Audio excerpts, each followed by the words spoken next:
Hey, what's up, guys? Non-sure here. Alright, so by popular demand, I'm here with a 1-ups, 2-ups, and 3-ups video. Now, what this basically means is that, like, why you should include the amount of copies of a card in your deck that you decide to do so. Like, what makes it, what determines if a card is going to be a 3 of or not? What determines if it's going to be a 2 of or not? What determines if it's going to be a 1 of? These are all very, very important things.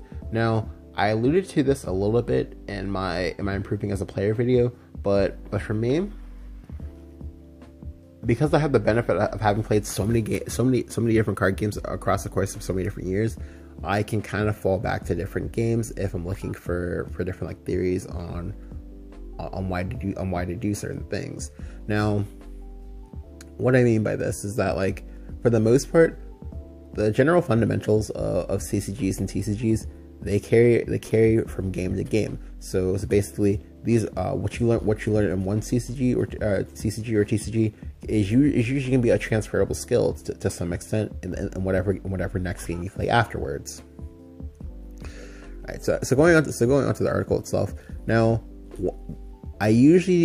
for me, a lot of my core theories usually come from Yu-Gi-Oh! And Magic the Gathering, just because, you know, they've been doing it longer than other games. Additionally, they have a lot of very, very skilled content writers, which has helped out a lot. Now, in particular, the two that I used to read the most when I was growing up was Patrick Hoban and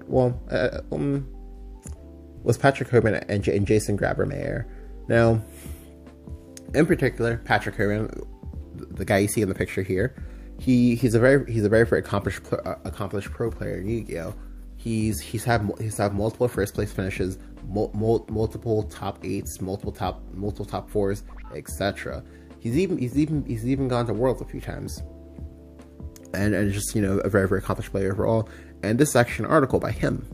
Now, this article is a few years old. I believe it's, I want to say, from 2013. Something like that. So again, it's a few years old. However, like I said, a lot of these core theories, they don't physically change that much. Like, for the most part, I'm not going to say it's quite set in stone, but for the most part, the general idea is just to some extent, you know, set in stone. All right, so what we're going to do here is I'm just going to read the article. As I'm reading the article, I'll go ahead and make comparisons to Shadowverse, as well as give my own thoughts on the article. Now, if you haven't ever played Yu-Gi-Oh!, that's perfectly fine. Again, I'll be giving comparisons to whatever I think is a comparable card for each card that he uses as an example here, because again, this is a Yu-Gi-Oh! Based article. So jumping right into it. Hey everyone, this week I'm going to be talking about what should make you use 1 copy of a card, 2 copies of a card, or a full 3 copies of a card in your deck. I think this is one of the harder deck building concepts it is, as oftentimes even the decks that do very well seem to make these choices arbitrarily. Why did you play 2 copies of Phoenix Chain instead of a full set? If all you're looking at is a deck list, it can be very difficult to understand. And this is true because obviously, like, everyone thinks differently. And to some extent, everyone puts in cards everyone puts in or excludes cards for different reasons. And if you're only just looking at the deck list, you're not actually talking to the deck list creator, you might actually miss out on why they did some of these things. Now, this goes into the next part of an important thing to keep in mind is that even though someone has success with some number of a card, it does not mean that this is the optimal number, and this is important because sometimes I'll see people with all these, like, trash decks that just, like, while the deck in and of itself, or sorry, while the deck concept in and of itself is sound, the application of it was done in a very sloppy manner that makes, like, little to no sense whatsoever. A good example of this is, I'm sure we've all been there, where we've played versus decks like, say, NEP, which, you know, they specifically have to play their deck in a certain way, and you'll see them play out stuff like Skull Beast, or in my case, when I got super high rolled, my opponent was playing Odin and Olivia in his NEP deck. Yeah. And while yes, sometimes these things can work just because, you know, there's like variance in games, and, you know, and every dog has his or her day. That does not mean that this is correct, because you want to be making your decks optimal, and by doing things like that, you're making it not optimal, and you're taking away from your chance to win a game. And obviously, that's something that you don't want to do. Today, I'm going to be giving you a brief set of guidelines to follow when building decks to clarify how many copies of each card you should play. 3 of. What is a 3 of? For a lot of less experienced players, it's a card they think has uses and is not limited. If it meets those qualifications, it's a 3 of. Unfortunately, it's not that simple. Is it good when losing? Why are you going to want to play 3 copies of a card? Something you'll see more often than any other card, when it's only good when you're already winning. Well, what he means by that is that win more cards. The best example of this card is Erd. Erd is only good when you already have something on the board and thus are winning, or it's good when you're at parity. However, in this case, most times you want to play that Erd on turn 4 or turn 5, usually on turn 4 because that's on curve. However, if your opponent, if you either don't find the last word that they want to replicate, or conversely, if your opponent disrupts your plans, then suddenly that Erd becomes a very, very bad card. Let's take Bottomless Trap Hole for example. Okay, so Bottomless Trap Hole, it's a trap card. It basically reads, when your opponent puts into play a creature or creatures with 1500 attack or more, destroy and banish those creatures. While it's currently at 1, there was a long time where you could play 3 copies of it. If you were to draw Bottomless to an opposing field, it'd be bad. It's good when you're winning. It's also good when neither player is winning, or so it's either, you know, when you're at parity, so both clear fields. But bad when your opponent has a field. These are not the kind of cards you play at 3. It's a good in multiples. You don't want to play 3 copies of a card if you never want to see 2 of them together. It's not hard to see that they'll draw two copies of a card you play 3 of. More often they'll draw 2 copies of a card you only play 2 of. Now, what he means by that is that, like, there are certain cards in Shadowverse, or just, you know, in card games, obviously, that you don't want to see they don't want to see doubles of. A good example using Shadowverse would be Spawn of the Abyss. Now, pre-nerf Spawn of the Abyss, you only played 2 copies of the card, because obviously you never ever want to see 2 copies of that card in your opening hand, or you never want to have 2 copies of that card in your hand, period. But you do still play the card, because obviously the card is usually going to be one of the ways that you win the game.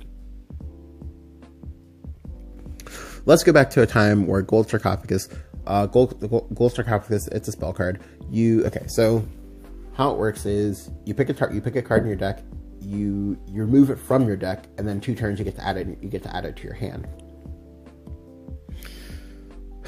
Let's go back to a time where Gold Sarcophagus was at 3 and before Dragon Rulers were ever printed. Believe it or not, Gold Sarcophagus used to be used to get real cards. And in such a case, it would still not be a card that you would play 3 of, because if you draw 2 together, you're going to be at a big disadvantage for 2 turns, because obviously, like, Gold Sarcophagus is a delayed tutor. Now you don't want to play cards that give you -1s without like any like immediate returns in the same turn. Is it the core engine of your deck? I say core because simply being part of your engine does not qualify you as a 3 of. For example, I do not think Abyss Megala should be played at 3. Alright, so Abyss Megala, if you don't know what that is, it's basically, it's like the boss monster of this deck of the second Yu-Gi-Oh! That was called Mermails. Anyway, I do not think Megala should be played at 3 because you don't want to see multiples. It's searchable. Let's say you've got 1 Dragoons, 2 Megalas, and 3 Undyne. Being searchable is actually very, very relevant. Now, for Yu-Gi-Oh! They have a lot of direct tutors. What I mean by that is cards like say pre-nerf Baphomet and pre-nerf Goblin Mage, where you can physically pick the card, where you can physically look through your deck, pick the exact card you want. No randomness, no RNG, no nothing like that, and then just add it to your hand. Now, Yu-Gi-Oh! Has a lot of that, but obviously Shadowverse does not have that many of that. you're essentially playing six Megala when you want it in your hand, and only 2 when you don't, which makes 3 unnecessary. Again, like, having tutors gives you more effective copies of a card, and the more effective copies of the card that you have, the less number that you need to play as a whole. For me, this is actually why I only play like 1 Ouroboros. Well, sorry, this is actually why for a while I was only playing 1 Ouroboros, because I have a tutor for it. I don't want to physically see the card. I'd rather just like pull it out. I'd rather just like pull it out from my deck when I need it. And it's a high risk card.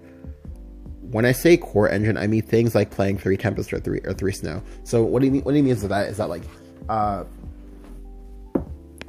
both Tempest and 3 Snow, both Tempest and Snow, they're effectively they're tutor cards for their respective decks. Now tutor cards are usually going to be 3-ups, just because like they cut down on the amount of on the amount of dead weight that your deck might have, and that's always good. Like, they also make your deck more consistent. Other parts of the engine are subject to higher scrutiny, because again, like,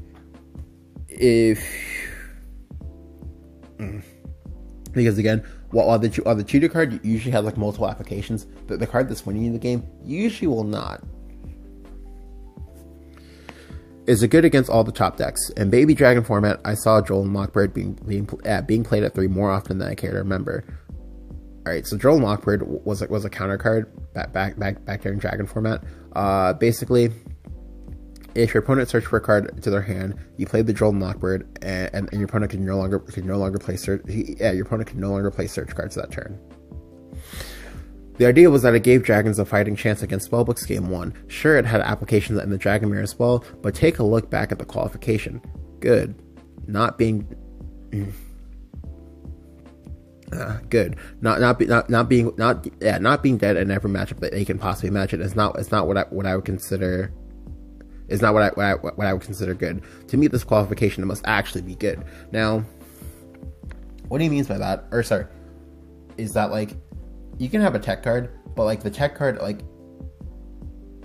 it needs to pull its own weight sometimes. Like, so as an example, using Shadowverse, for the last 2 metas, Haven has used various tech cards to try to like combat the meta. Like for Shadow, they use Forbidden Ritual, and then for Spawn Blood, they use Iron Maiden. Both of these cards are very, very bad cards, because the only matchups where they do anything versus those specific matchups, but obviously there's no 100% guarantee that you're only going to be playing versus like those decks on ladder. Additionally, your opponent can very, very easily play around them to some extent, and they do nothing versus other matchups. Like, so that makes it a bad card overall. Well, it makes that bad card to include in your deck overall. Is it good at all stages of the game? Some cards are good first turn only, like Spellbook of the Crescent, and some cards are good only in the later stages of the game. So an example of this is a card like Bahamut is obviously very, very good in the late game, but obviously it's very, very bad in the early game. A card like, say,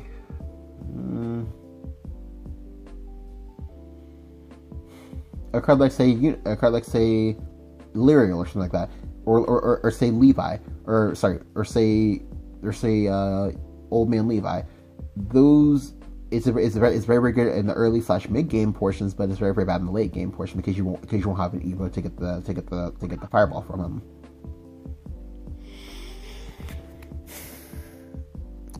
Three-ups are and some cards are only good at the later stages of the game, such as Hysteric Party. Right, so Hysteric Party is basically, right, so Yu-Gi-Oh! They have a lot of just, board into can cards, and Hysteric Party is basically think Ektar. Basically, just every time I mention Hysteric Party, think Ektar. Three-ups are cards they want at all stages of the game. The best example that I can think of is Sacred Sword of the Seven Stars. Right. Sacred Sword of the 7 Stars, if you don't know what that is, it reads, banish a 7-cost creature in your hand, draw 2 cards.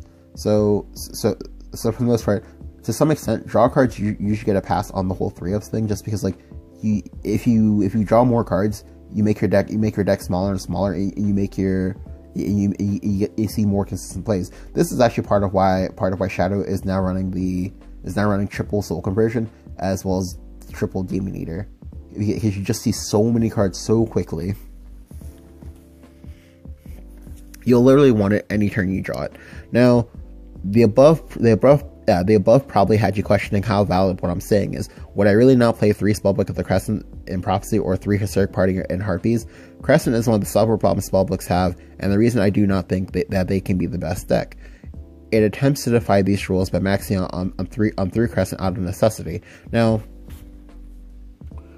playing something out of necessity is not somewhere you want to be doing. Like, for example, playing something out of necessity when it by itself doesn't tangibly like win you the game in every single scenario is not something that you want to be doing. Like, a good example of this is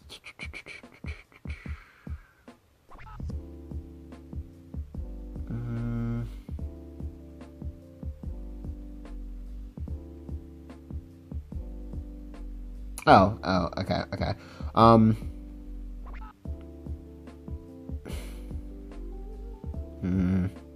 Alright, well, I had the answer and then I lost it. So as we go, if I can remember it, I'll just get it and bring it up back then. Right. It attempts to surprise rules by maxing out 3 cuts out of necessity. For if it followed them, it would have trouble getting. For if it followed them, it would have trouble getting out of the early game. When the core of the deck attempts to break these standards, the deck has a ceiling built in that you probably can't break through. This usually results in decks not being optimal. Now, what he means by that is that, like, every deck to some extent has a ceiling that you can't break through. But usually the best decks usually have like an almost infinite ceiling. What I mean by that is that, like, back in Tempest, so specifically pre-nerf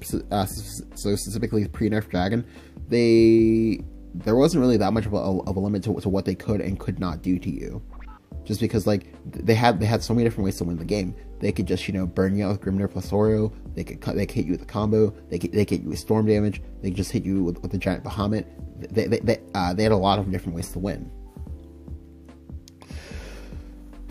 Is it too high of a power level? If you notice, I didn't answer my own question about playing 3 parties. Again, see as 3 Ektar. The reason is because it gets me into my next point of what a 3-up should be. Sometimes there are cards that are too powerful, such as Return from the Different Dimension.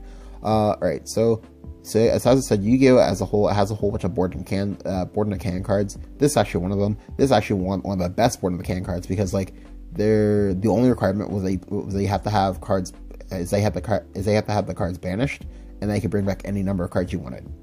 Like, well, up to 5, but yeah, but Return from the Different Dimension is a card that, like, very, very good, had to be banned.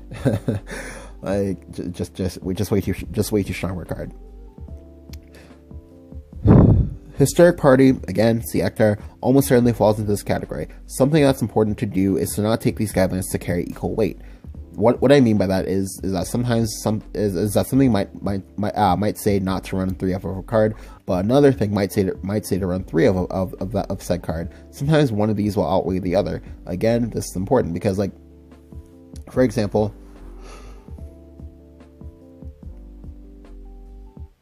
okay. For example, let's go ahead and use Bahamut. In previous metas, people were only playing 2 copies of Bahamut. I don't think that was like correct. Well, sorry, I don't think that was correct specifically for Dragon, but that's something that they were doing, because you don't want to see 2 copies of Bahamut in your hand. You usually don't if you're not versus a deck that also has Bahamuts. However, the card's power level is very, very, very strong.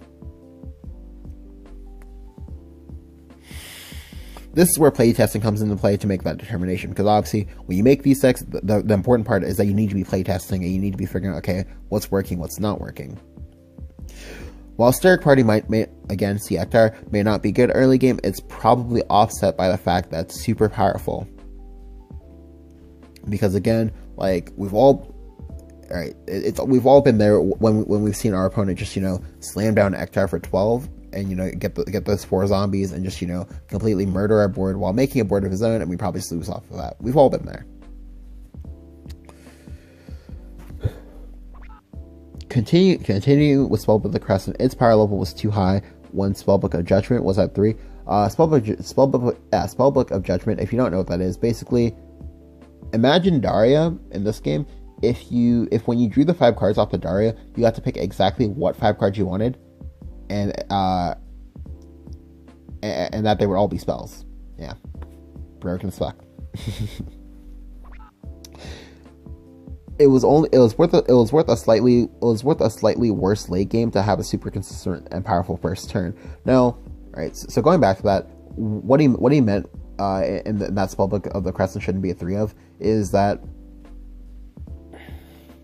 it requires you is that out of necessity of you having another card to work with it, you're required to play that card. However, when you know, and this is what is known as like a parasitic relationship. However, when the first card they're using as justification to play the second card is no longer as good, then suddenly it becomes less relevant to for you to be playing that card. A good example of this is a parasitic relationship between that of a tentative knight and Erd. Now, you're not going to want to play Erd without you having a tenant, because the ideal turn where you Erd is when you go face with the attendant, and then you just go ahead and Erd it. So that way you make an 8/8 across 3 bodies on board, and then one of them will be giving you another 4/4. And then, so naturally, like, if you're not playing the attendant, you're not going to play the Erd, and vice versa to some extent. Like, if for some reason that you're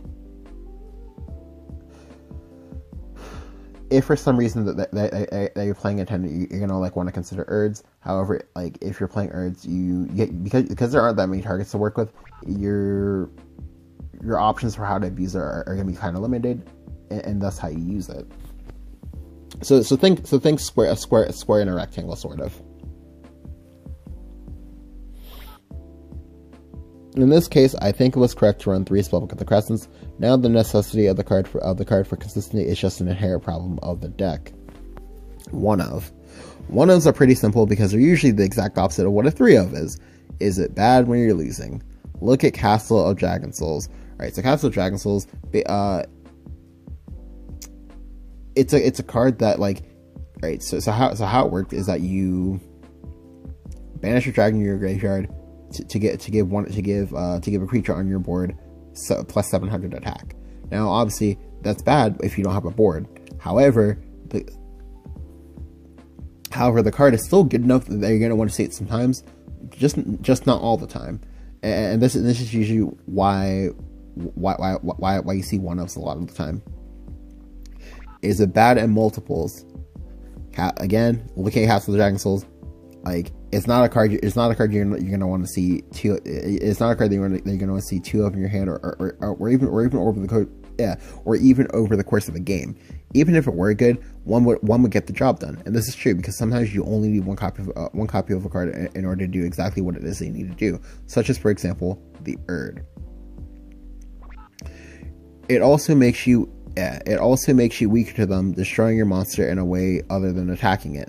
If that happens, you now have 2 cards that don't get to do anything. So again, thinking back to the Erd, like, if I disrupt your turn 4 Erd, your Erd is suddenly garbage, just garbage.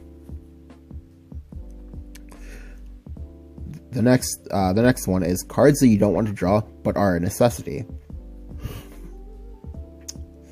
All right, so I have give me a bit to think about this, but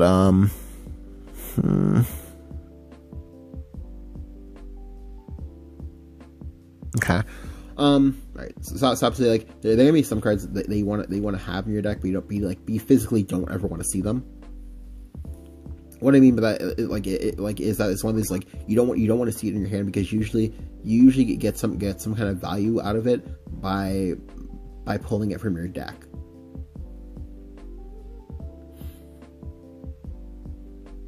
An example of this is ironically is like the whole like Mord and Nep situation. Now you play 3 Mord because you physically never want to have that Mord in your hand.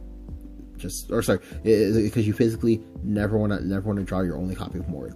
You just don't want to do that.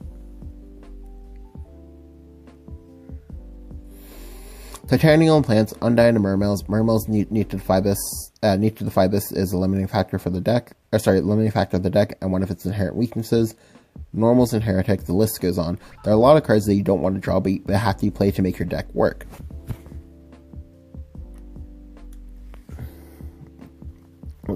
This is the reason. I only played 1 Blue Eyes and Dragons last format. Flexibility. You get a lot more flexibility when there are several cards that are potentially good, but all have weaknesses. Now, what do you mean by that? Is that, like, for example, if you have like, say, okay, using my recent Dragon deck as an example, if you notice, I have a few different one-ups in there. That because I can see most of these cards fairly consistently. However, I don't want to have multiple copies of these cards in my hand. And additionally,